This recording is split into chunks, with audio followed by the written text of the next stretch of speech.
And I'm going to ask you to do a little curl up when I'm feeling at each of these spots, just to measure the level of separation between your rectus abdominis bellies. So I'm just feeling up under the rib cage. Beautiful, thank you. And then relax. Now at your belly button. Excellent. And then lastly, above the pubic bone. Terrific. Thanks, Chloe. So we're feeling along the length of the rectus abdominis muscle at both the origin and in insertion, as well as at the middle, where there's the most stretching when you've had your baby. Now, DRAM is considered a DRAM if there's more than 2.2 centimetre gap. But in other interesting research, when they did measurements on a whole bunch of people, men, children, older people, younger people, they discovered that about 2 centimetres is normal across the population.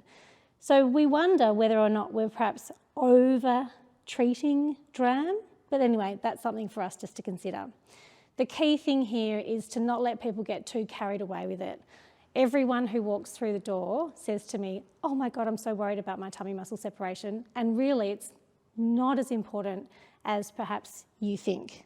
But that doesn't mean it's still important to you, so it's our job as the physio to help manage that expectation with the reality in which it's not going to impact your life very much, but we will help you to try and resolve it because it's going to make you feel better. Persistent DRAM, however, like more than 4 centimetres, does require a bit more intensive rehab, and so that's where the tools that we learn today will be much more important. So if somebody comes in with a much wider gap, say they've had a very big baby, over 4 kilos usually, or if you're very short, like me, 150 something centimetres, then you're likely to have more abdominal muscle separation because of the space that you've got to hold your baby. We see approximations of people who develop DRAM being around 100% in the literature. The people that seem to suffer the least are people that are already obese, possibly because the muscles have been stretching a lot already, or who are very tall or have a tiny baby. But most pregnant women will develop some separation of the tummy muscles. So it's worth us thinking about today. So Chloe, surprise, surprise, no DRAM for you.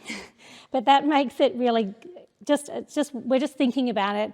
We're watching the tummy muscles, we're watching the way your rib cage is acting and the way your lumbar spine moves when we're doing these movements. So does that all sound okay so far? Sounds good to me. Beautiful. Let's have